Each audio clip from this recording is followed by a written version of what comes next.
able to construct a car? Anybody? This is a question. The question is, if I have, you know, brought all these components from all these different cars, you know, the best brake system and the best fuel system and the best hydraulic system and so on, and I've put all of that in front of us, and now I ask you engineers to now take all of these parts and put them together and make the optimal car. Would that be possible? Yes. Who has a different opinion on yes? So the alternative to yes is no. Who feels like that is not possible? I heard it. Oh, you think it's not possible. Why is it not possible?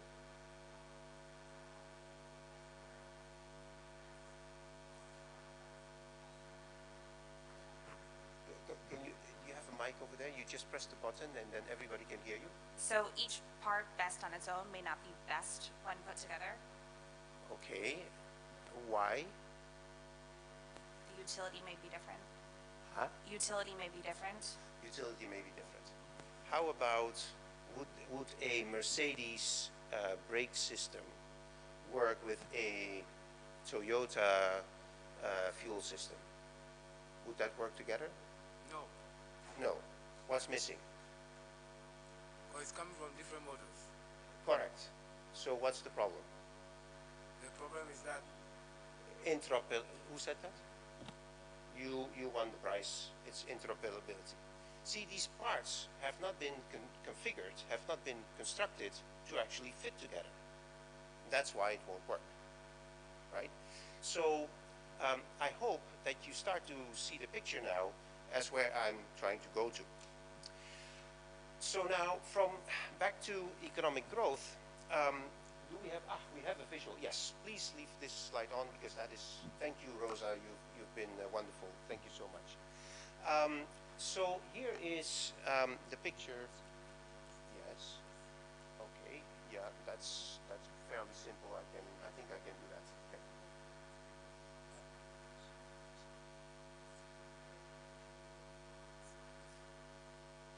The gentleman in the blue shirt deserves a round of applause because he made the visuals possible.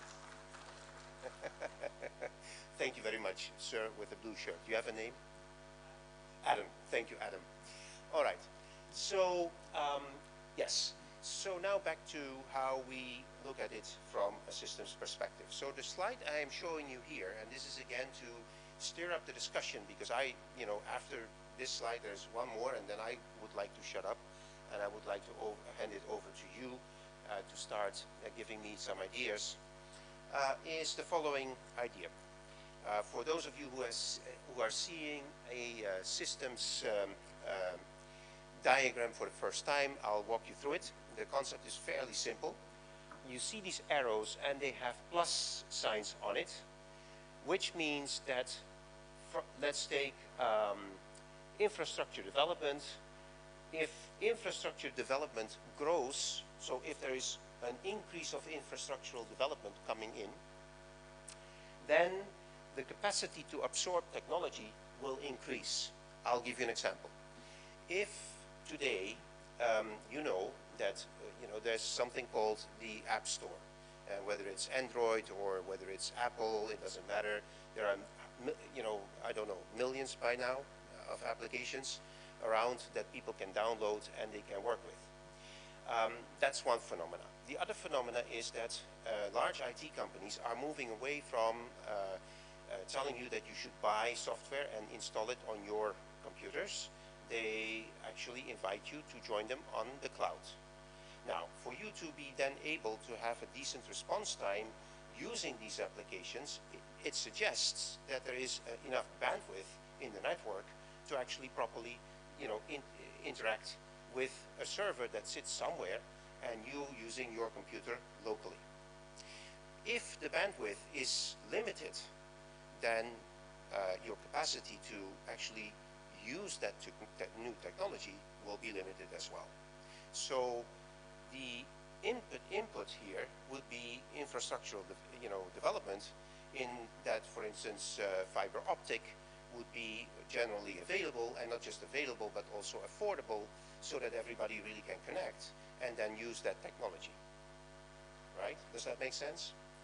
Okay, so once Africa, it was, I believe, SciComm who, who did the fiber optic around the continent. When they completed their job, all of a sudden we started to see that at least not the landlocked, but the sea-facing countries all, started to be able to use more of the technology that was already available elsewhere. But you were just lagging behind because, fiber hadn't, arrived yet, or it was too unaffordable, to really use it. So, once that infrastructure development then comes to you, then you can absorb more capacity. When that is on the rise, then your maximum limit of technology transfer will also move up. In other words, you can start using more and more and more of that technology. Then, when that is true, the next thing that goes up is your transfer opportunities in terms of technology. So again, you will have more and more companies that will start to see opportunities that are founded on this technology, and so applications can now be built literally anywhere, and you as a developer can then upload it to the web store or to the app store, and then you can start making money out of that, right? So the next one is then that the rate of this transfer of technology will increase as well. And then when that happens, then your domestic technology sophistication will go up, because people that are graduating from your universities can now find more employment. They will probably collaborate, and they will start companies, and so the domestic output that is the result of this will increase. When that is true, then at some point you want to file your patents, you want to secure your intellectual property, and so that will go up. And then the number of domestic technology corporations will start to grow. Then it dropped off the screen, but it says then the number of domestic technology centers potentially can start to grow as well. What do we mean by that? So take, for instance, in the States, in California, we have a place called Silicon Valley, where you have a high concentration of technology companies. On the one hand, then you have the university, Stanford, across the street, and then you have a young population, relatively speaking, who all find employment somehow in technology. But you also have venture capitalists, you have the law firms, you have the audit firms, you have everything. Really, it's an ecosystem in support of technology and innovation. So all of this starts to flourish. And then what you see is that different technology companies are seeing a joint opportunity, so they will start to collaborate together to come out with something new again. Or small companies are acquired by the bigger ones because Snapchat came out and with something cool, and then that was acquired by I don't know who acquired them again. I think Facebook or Google. Somebody acquired these guys, and now it becomes they get more funds to even further their development.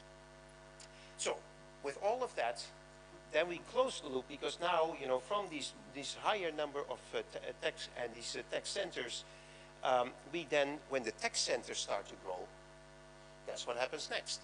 Then we go, and now you have to take a plane and fly to Singapore, to take a good example. In Singapore, over the last 35 years, under the leadership of Lee Kuan Yew, who some will describe as a dictator, but it was enforced democracy. He created an environment where he really constructed the city around industry groups, industry sectors. So you have, medical, and then you have technology, and they're literally sitting in two parts of a pie next to each other, and then buildings are connected on a certain floor. The R&D team from medical and the R&D team from tech can actually meet each other, and then biotech comes out, right? So now you have technology and medical, or technology and biology, joining forces, and a whole new set of activities are coming out. So that is where you get cross-industry, fertilization, if you wish, for the lack of a better word. Once you arrive at that point, there is so much activity now going on in this country that the number of interested multinational companies are going to start looking at you. And when those guys come here, then of course a lot of employment will go up, because when the multinational companies come, they don't come alone. All of a sudden, foreign direct investment starts to take a different look at you. So all of this comes in as a result of something that started with open data, feeding into transparency, making the infrastructure development at the top a more viable story to tell. Right? So this is what happens when we have more data, we have a better understanding of how the government is spending its money, when we have a better support of intellectual property protection, typically in innovative sectors. IP, intellectual property, is always a big concern, and if it is breached, which oftentimes is also the case, then you want to make sure that the judiciary is also in support of you to protect you against any breach of those arrangements, right? So that is how this picture works. Now, I'm going to ask you one math question, mathematics or arithmetic question. What happens if you multiply a positive with a negative? It becomes negative? Yes, I would agree with you on that one. So, somebody told me that if I press this, this is the other way around, so, okay. So, and this is the same slide, but now what I'm showing you is that when transparency goes down, right, then infrastructure development will also go down, correct? And so everything you see now where it says plus means we're going down.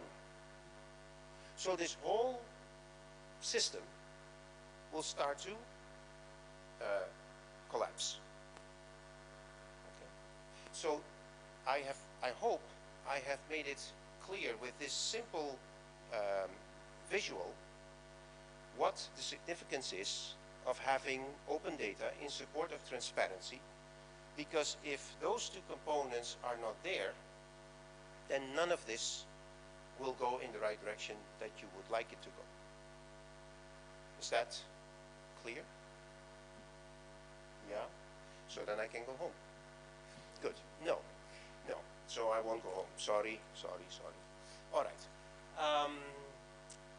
With that, I would like to open the floor to you all.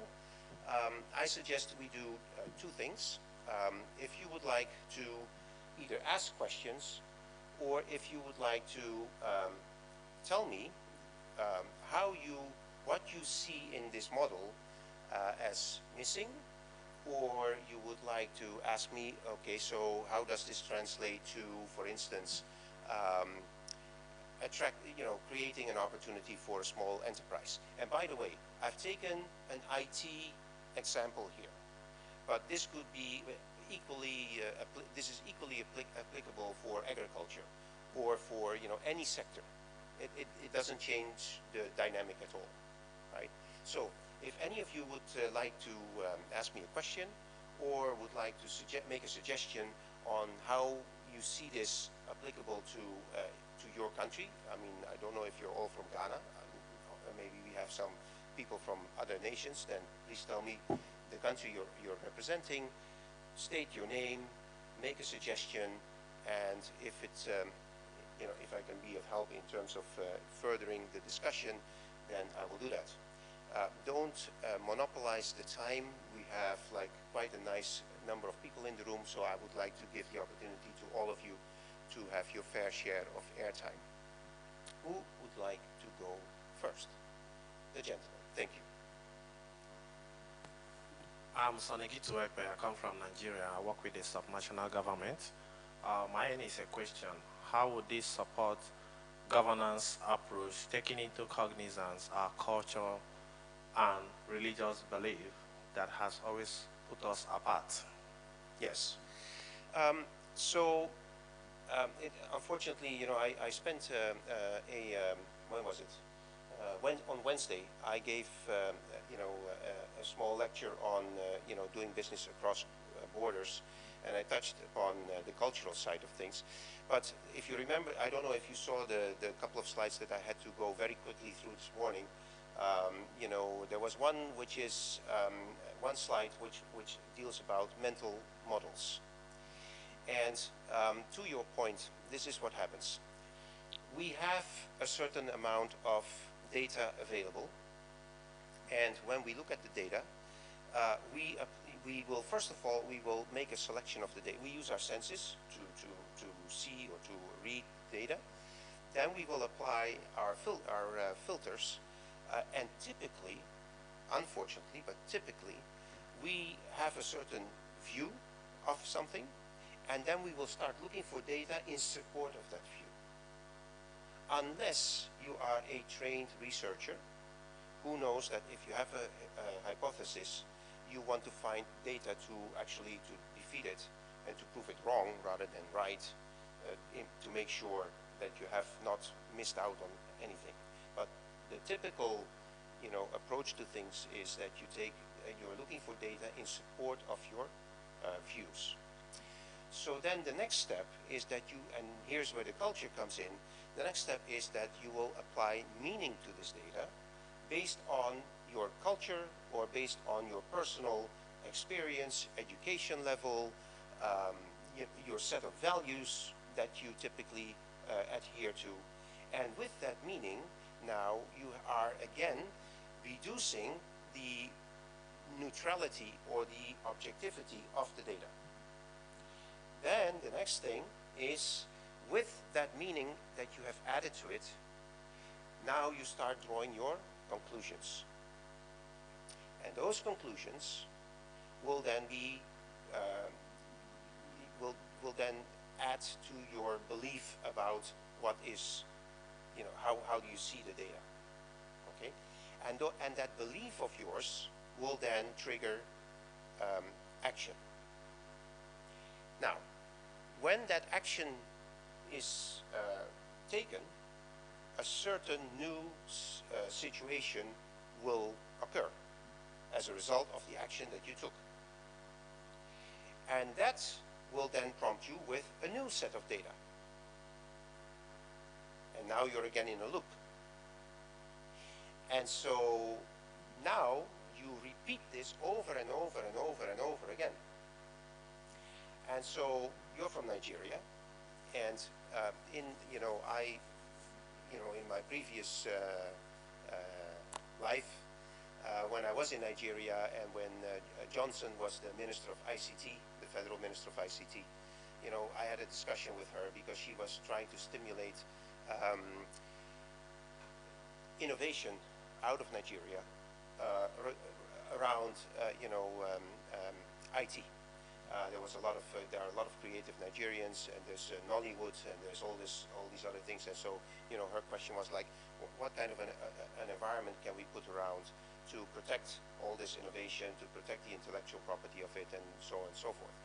And so, it is really that the problem that you oftentimes see is when everybody wants to be the chief.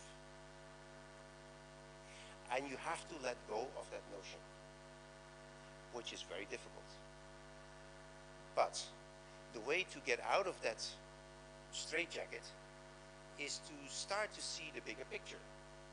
And so the bigger picture should be, and this is why I'm taking this approach like a system, and that's why I like to talk about systems thinking in general, is when you as the Nigerian government would manage to get consensus across the different entities that constitute your government, the total available information about Nigeria would become a much clearer picture to everybody, not just to the Nigerians, not just to the government of Nigeria, to the citizens of Nigeria, to your neighbors, and so to the world.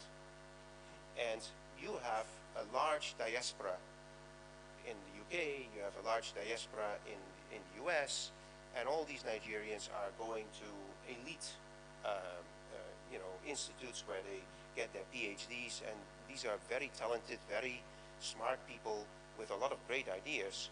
And when you talk to them, oftentimes they say, I would like to go back to Lagos because the pounded yam in the US is not like home, right? Or the okra soup in New York doesn't taste like what it tastes in Ibadan. So with that, then you notice that people would love to come back, but they're withheld because they're afraid to bring their bright ideas back to the country, because how is it protected?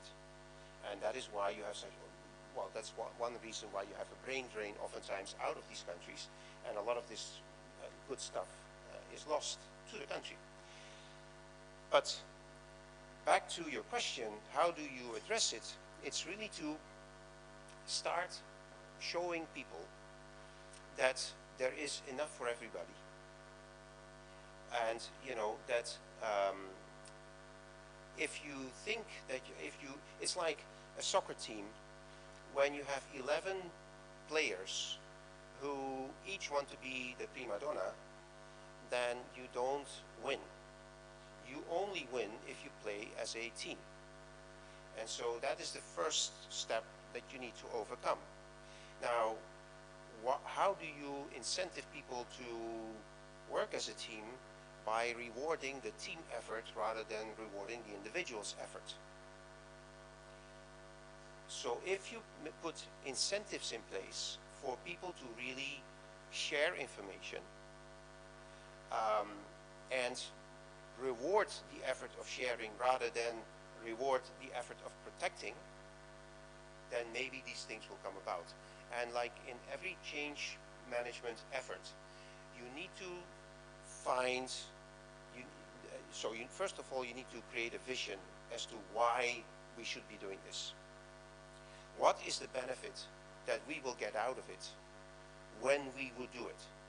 And again, I don't know, are you from Lagos or are you from Abuja? Cross River State. Okay, Cross River State. But the home of biodiversity. Right, right. So if you look at what, I don't know if he's still around, but a couple of years ago, the governor of the state of Lagos, the way that he cleaned up the place is just phenomenal. And, people started to actually see the benefit of paying taxes because they saw how it immediately, improved their environment, right? So you need to have that vision. Then you need to find a group of people that are in support of the vision. These are your early adopters. And these people are also going to be your captains or your promoters or your change agents, as we call it. And these people will then have to make sure that the message is spread on why we are going to do any of this. And it's not like, okay, so here is not like this is NNIC who is going to be the winner, or this is no. This is Nigeria is going to win, right? That has to be the message. Or Ghana is going to win, or Africa is going to win, right? So that's how you have to start thinking. As long as you keep thinking about your department, your company, your ministry, no, it won't work. Right? An example, if you, back to the government example, if you take the phenomena of ghost workers, we all know that it exists and it's rampant and it's costly. That's where governments bleed hugely on taxpayers' monies, right? Now, if you implement a payroll system with the Ministry of Finance, and you implement an HR system with the Ministry of Human Resources, and you link the two together, immediately you expose all of the ghost workers that are there, right? So now, but that requires also political will, because there's a lot of vested interest to never make these systems work, because there's so many dependencies in there that you have to weed out before you can actually move on with it, right? Okay, did I answer your question? Thank you. Who would like to ask me the next question? Or who would like to, yes, sir. Hi, my name is Kweku from Ghana. I think it's an interesting discussion we're talking about. I'm just looking at it more like an innovation cycle. Okay. And basically, we have seen the importance of access to data and how we can innovate. And we are saying data means different things to different people. So in terms of contextualizing these issues you're talking about, you're speaking about very good things, but in reality, how do we make ourselves accountable to the system? Because I think in the other day in the room we had discussions about what corruption means, especially in Africa. It's a word which is bundled about so much, and its effects are detrimental to our development. But at the end of the day, is it that we are trying to fight corruption, or we are trying to make things work to our benefits and to put persons who are in charge of public institutions who are supposed to make the systems work to our benefits well? So the ideas are great, but in context, how do we make ourselves accountable?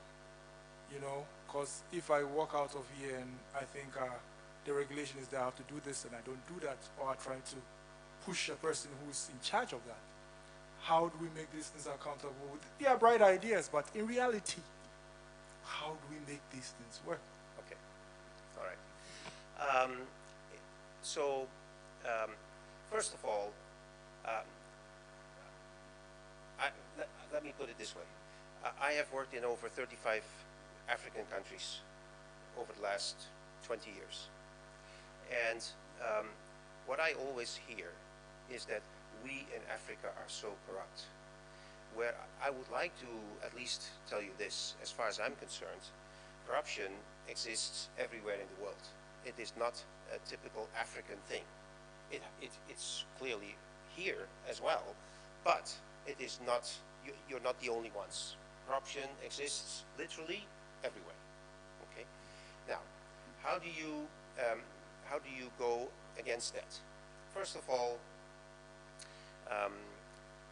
it requires leadership, and the leadership has to have a vision to project to the community as to what the community stands to gain if they were to give up on corruption.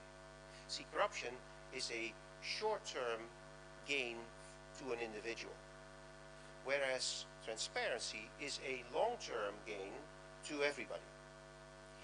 And if you make that distinction, it's like, you know, why do so many people fail on a diet? Because the instant gratification is not instant, it is 20 years from now. And that is the problem. We always like to be instantly gratified for our efforts.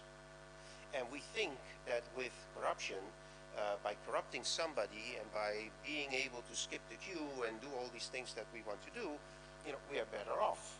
But in reality, we are not. Now, you know, I always like to use the example of Singapore.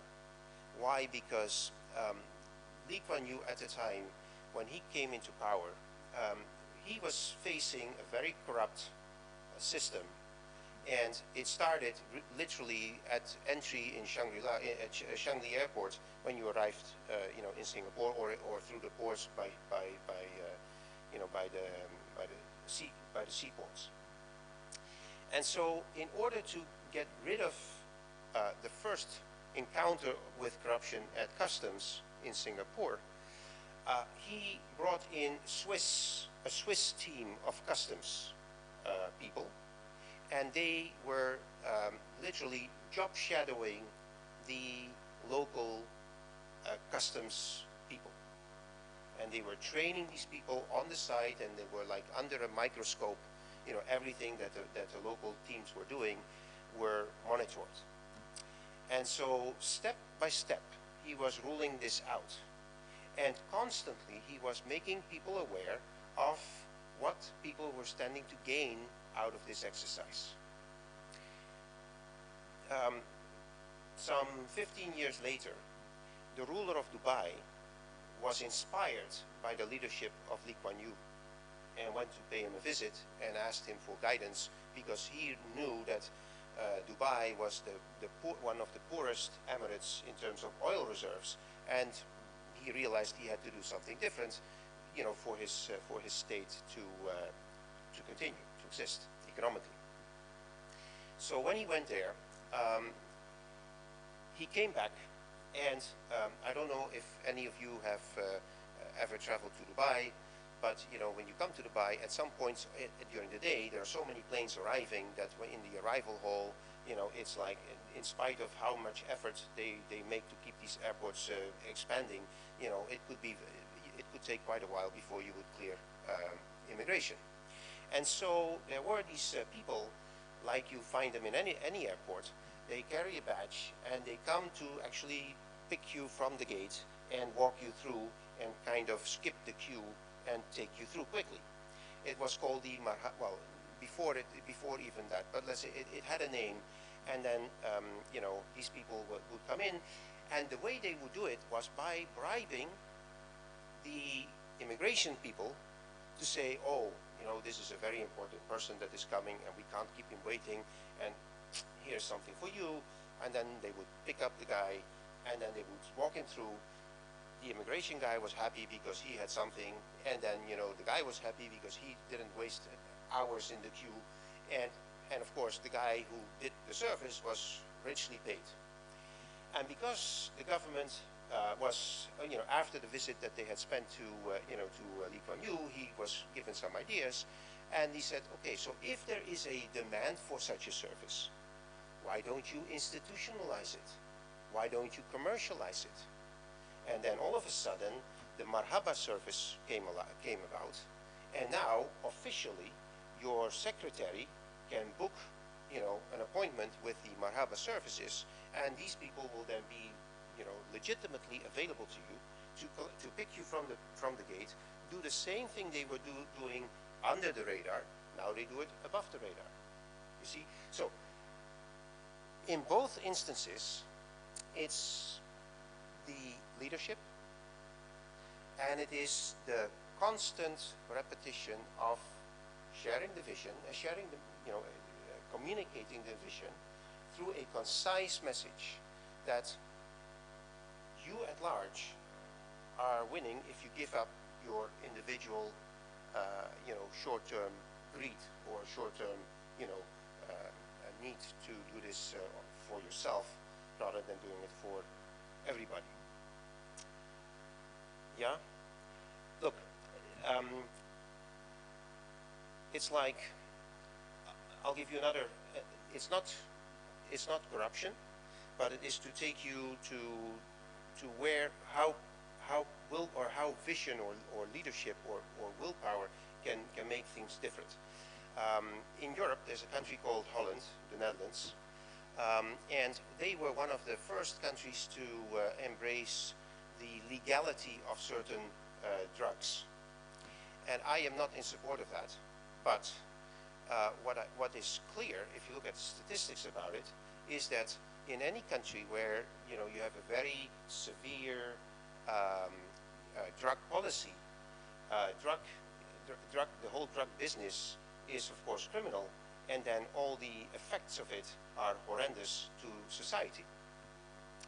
In the Netherlands, what they did was they legalized the usage of soft drugs, and all of a sudden, petty thieves and small, you know, crime hugely diminished. And so, again, now you start to see that even in the States, that, you know, where people have constantly been on this crusade against drugs. Now, in certain states, you know, you can grow weeds or I don't know what it is, plants to you know to make a business out of drugs. But the flip side, then, hopefully for those societies, will be that you know you have less criminality associated to that whole phenomenon. Right? Yes, sir. Sure. So, first one, where have you worked that you helped governments and the ecosystem update their systems based on this? Where have you, maybe one or two examples? And then the second is, have you modeled the way things actually work? You started talking about it saying, well, if transparency doesn't exist, well, then this also happens. Has it gotten to the point within your organization where you sort of modeled mathematically how these sort of corruption continues to actually perpetuate itself and allows the system to maybe not work in the way towards development, but actually work in the interests of a few, and then use that to also come up with other, kind of to his point, come up with other solutions that aren't dependent on, let's say, transparency going up. Right. Okay. So in my previous life, as I said, when I was working for a large U.S. Software company, I have dealt with this question for about 20 years in about 34, 35 African countries. You know, I would encounter different levels of this problem. You know, where this has been successful, I'll give you an example. In Nigeria, actually, it has been very successful. It started off, and by the way, nothing to do with me. You know, I was just offering, you know, supplying them systems that they could use, and then, you know, start making some changes. It started really with under the leadership. It was actually on the first Obasanjo government when Obasanjo asked Okonjo-Iweala and Ribadu and Rifai and all these people to, under the leadership of Bello, Dr. Bello, who came up with this reform plan, to really have a different look at how some of these things had to happen in Nigeria. So one of the effects of that was that before there were like 80 commercial banks in Nigeria, and under Iweala it was reduced to 25. There were forced mergers because the balance sheet, you know, the equity on the balance sheet had to be of a certain value, and that forced banks to merge. So, and she did the same thing in the insurance sector. The second step after that was that once these banks were, you know, reorganized. Oh, and by the way, in the process, a lot of people lost their jobs. And Ribadu, who was in charge of the Economic Fraud Commission, put some very powerful people behind bars. Okay, so that is what happened. So again, it's systems on the one hand, political willpower on the other, and the two have to go together to really make these things happen. So now the next thing that happened after that was when Sanusi became the governor of the Central Bank of Nigeria. You know, up until then, every bank could close their books on any given moment in time. So, you know, UBA was closing it on the 31st of May. You know, Zenith would be doing it on the 30th of June. Okay. Now, if you have certain rules that you need to have a coverage, are you familiar with the financial services sector?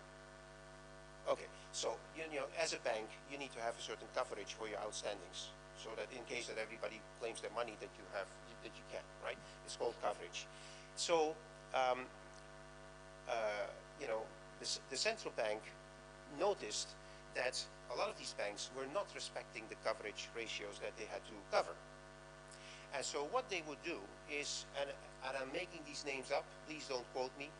Is this going live?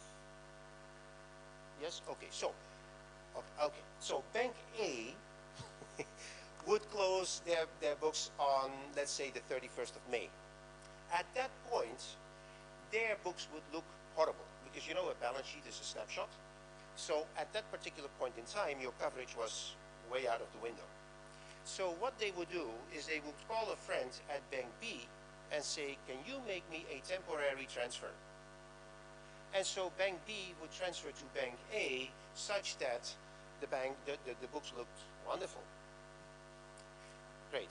Now, on the 1st of June, that money was reversed to Bank B because they had to close their books on the 30th of June. And by the way, they needed some more from Bank A because their ratio looked like nothing. Okay? So, how do you fix this? How do you fix this? Any idea?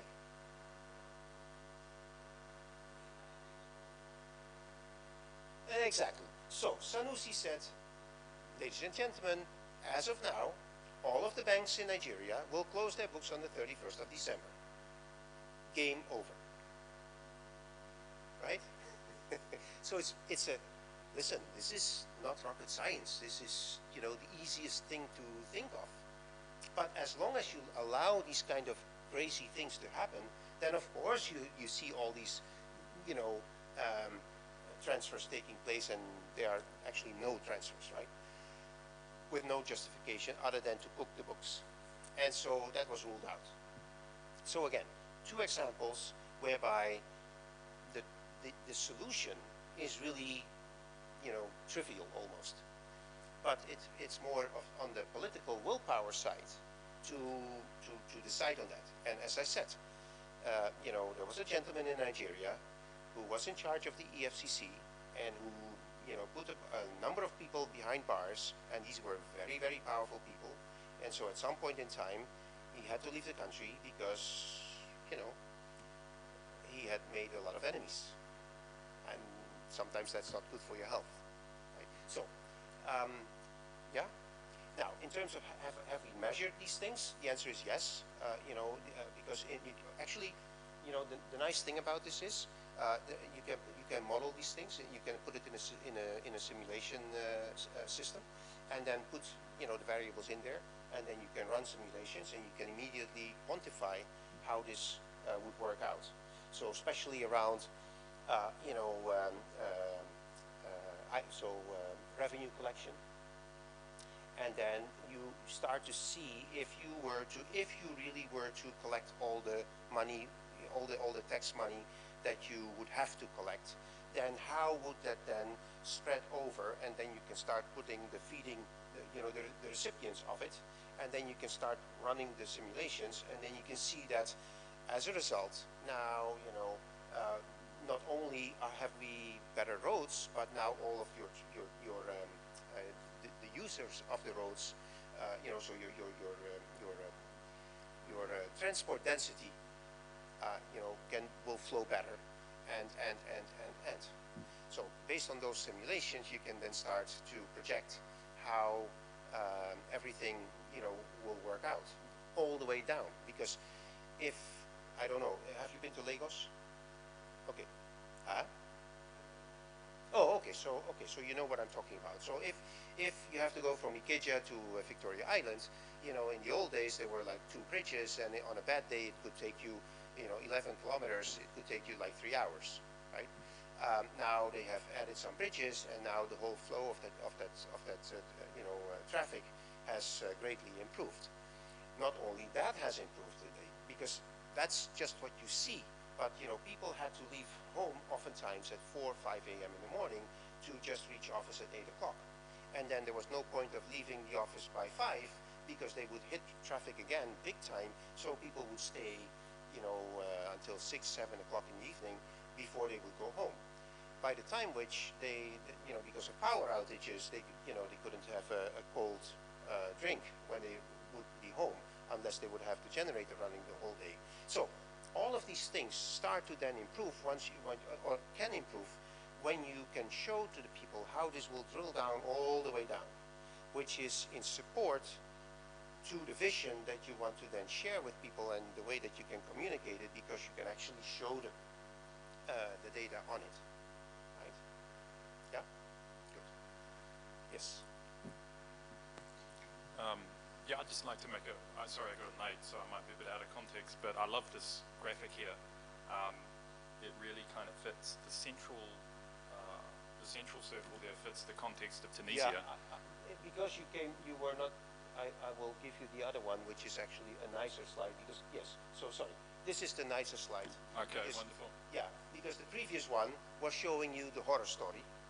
Yeah, because if you multiply a positive with a negative, then everything becomes negative, right? Yeah. So now here, everything is still positive. So we're you know, my message to you is, please try to figure out a way to share, you know, your data, make it open, so that you become more transparent, so that everything goes into this plus, and then everything will become positive.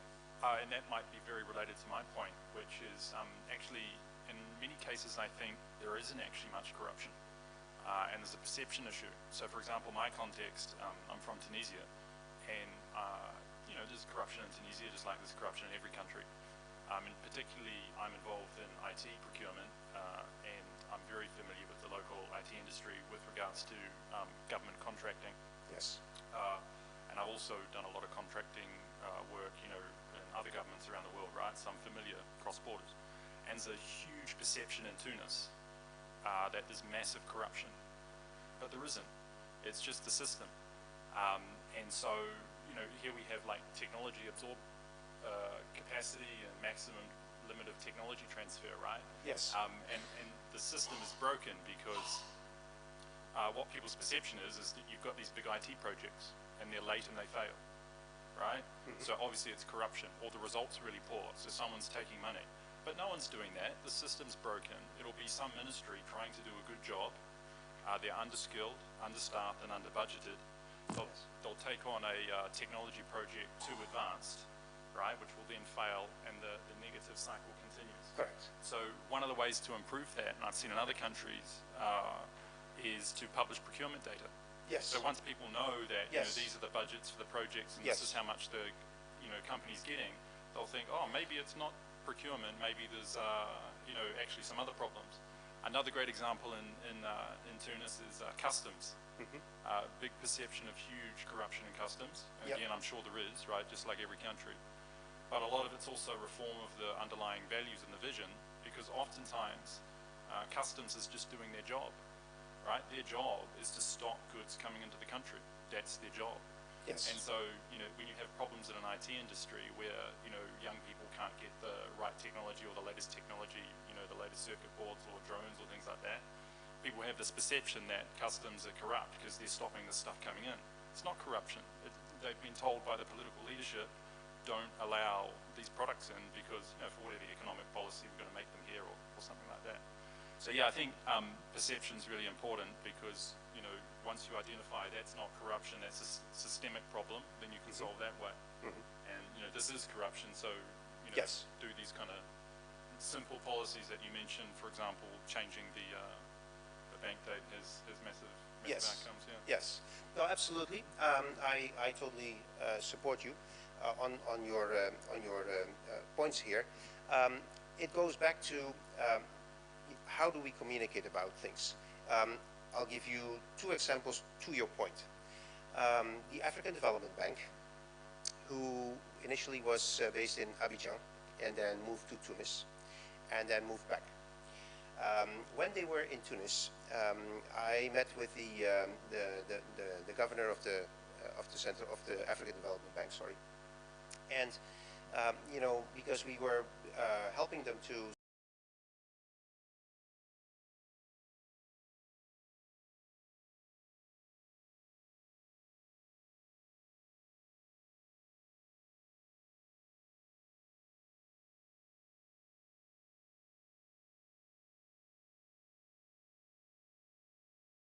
and then also share the ones that are not so successful, but then tell us why it wasn't successful. And they actually did that, okay? So that's the good example, because they shared both, okay? And so, where it took me a little bit of massaging was that people in, you know, a cultural thing that is very difficult to rule out, but it is something that hopefully over time will kind of ease, is this notion that a failure is something bad. You could also say a failure is a learning experience. We have learned something from it, and now we are doing, so the next attempt will be a better one. Okay, but that is not the typical African way of thinking about things, right? If you ask here somebody, you know, take a simple example, take a taxi. You know where this place is? Oh, yes, sir. And then, you know, you go and then he drives you forever, and of course he doesn't know, but he is too afraid to tell you that he doesn't know where it is. And also because it would be considered rude if he were to say, sorry, I don't know, right? So it's a cultural thing rather than an intellectual. The flip side of African Development Bank was again, this goes back, you know, like 10 years ago, I guess, was the World Bank.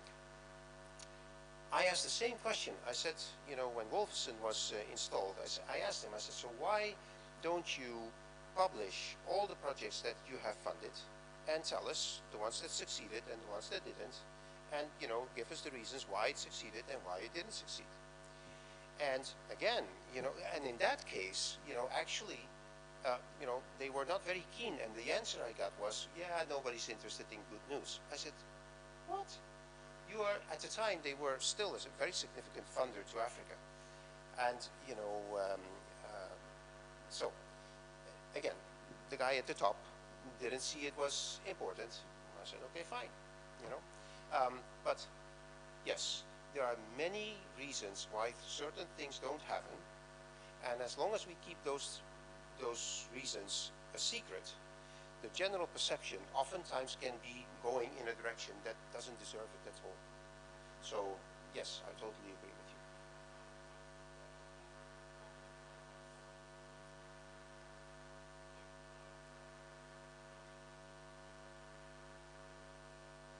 you. No, I'm not an engineer. I'm an economist.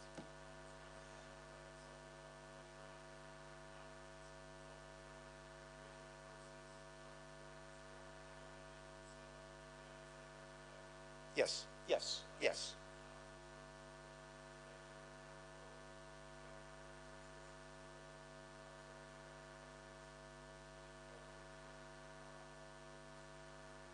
Yes.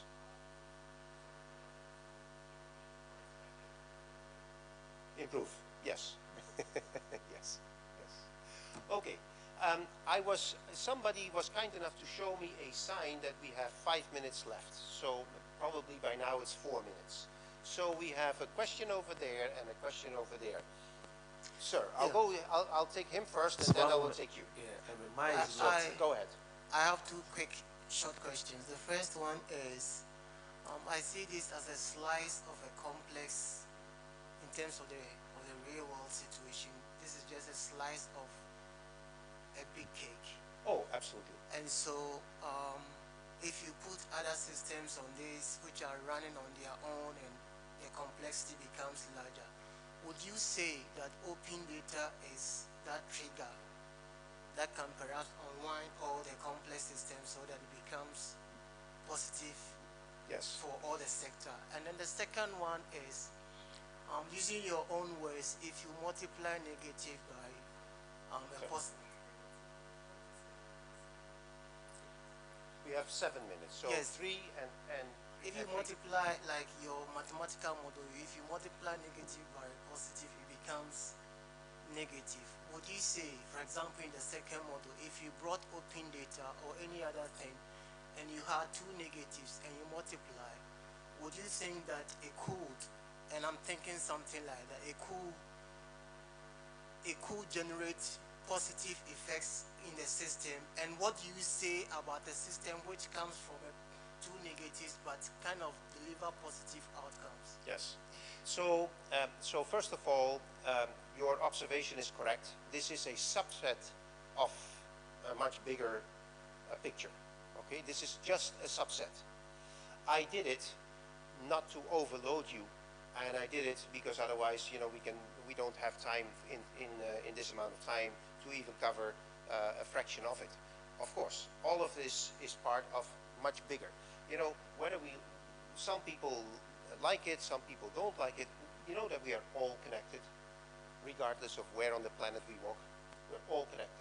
So that is how complex everything is. So but in order for us to kind of grasp, you know, some of the behavior of certain systems, that is why we have these abstractions, and we take subsets to zoom in and to understand what happens in such an environment. And by the way, you know, in economics, it's a very typical thing to do, where you consider a series of variables constant to really understand the behavior of one variable. Okay, it's called ceteris paribus in Latin, you know, and that's how we then try to understand the certain behavior in economics. Okay, so yes, there's like I don't know, 10 or 12 what we call archetypes of systems thinking, whereby you have balancing system loops, you have two balancing, for instance, or you have a balancing with a reinforcing, and so on and so forth. As soon as you have two negatives, you go back to a balancing system because it becomes positive. So your remark here is to the point. If I were to turn transparency as a negative, then the whole thing would flow negative again. But then I could have another element kicking in that would be also a negative and would turn the whole thing positive again. I would have to look up, you know, some of the things, but there are plenty of alternatives to kind of counter and to limit the effect of one of those. So if transparency were the only one, we would be in a very bad shape. But there are countermeasures that you take to soften the effect of that one negative, to reduce it, right? But still, it is important to recognize how transparency has a positive or a negative impact on the whole of the flow. Did I answer your question? Okay. The trigger, open data, is it a trigger for the open data? Yes, open data is clearly a very positive input here, because, as I said earlier, in systems thinking, the most important thing to understand is not the components of the system, but rather the feedback between the systems, because it's the feedback that will drive the behavior of the system. It's not the elements in itself. And so if we have open data, then we have better data to understand, we have more data to do proper trend analyses, to do better R&D, to do a bunch of better things that will then, create more transparency on the one hand, but it will also provide us much better data to understand and to do, analyses. And now that the computer power has increased, we can rapidly process huge amounts of data to get better understanding of some of the underlyings that were disclosed to humanity until we had that computing power. Right? So yes, sir. Thank you very much. I think that this model is a very great one. The model is a great model. The principle is fine, and I'm already thinking deep about it. And I just want to say that when our colleague over there said, how can this be practicalized in our day-to-day living? I think that with this sharing of ideas, I know we are living here with this idea that transparency actually is a very great thing that all of us have to think about. I work in an institution that produces data, and as we sit in our office and we see the data coming in real time, everybody see what is happening in the field. The people who are also transmitting the data know, people are observing it, and there is this transparency. So if maybe a team is not doing well and there's okay, what can we do to support this team? Life becomes easier because everybody is seeing exactly what is happening. I think that with this thinking, if we nurse it well in our minds and we begin to tell others, it will impact on our economy and every part of our lives. And in this corruption thing, though it looks like it's difficult to get there, but somehow it will change.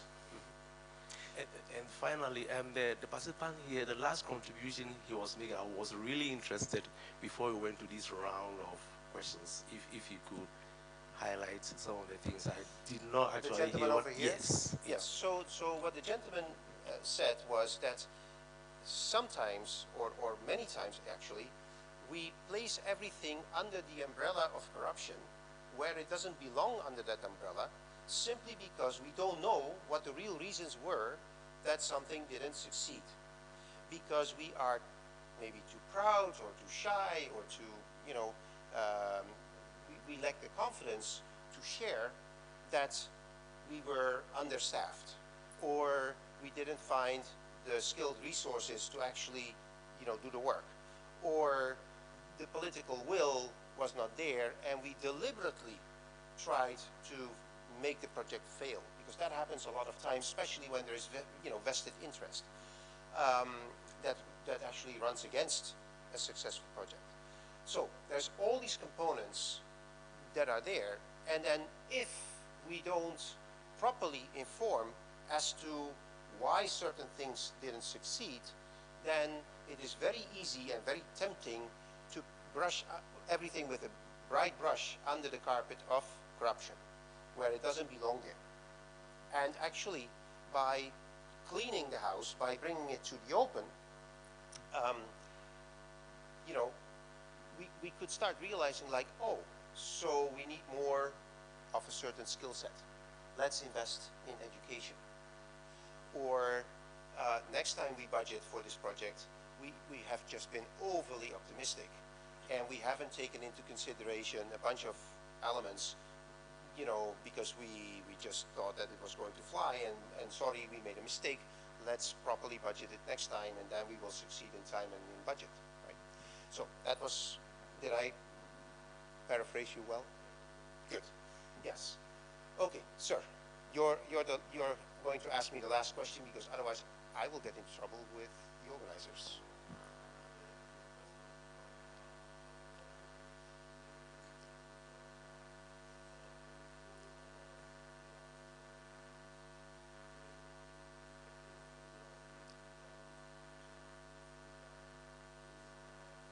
Can you use the microphone so that everybody can hear you?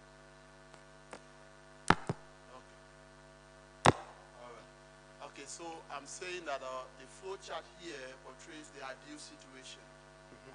As a student of economics, if most of these things that are roving through, connected to one another, are carefully studied and followed, it might be a very good situation.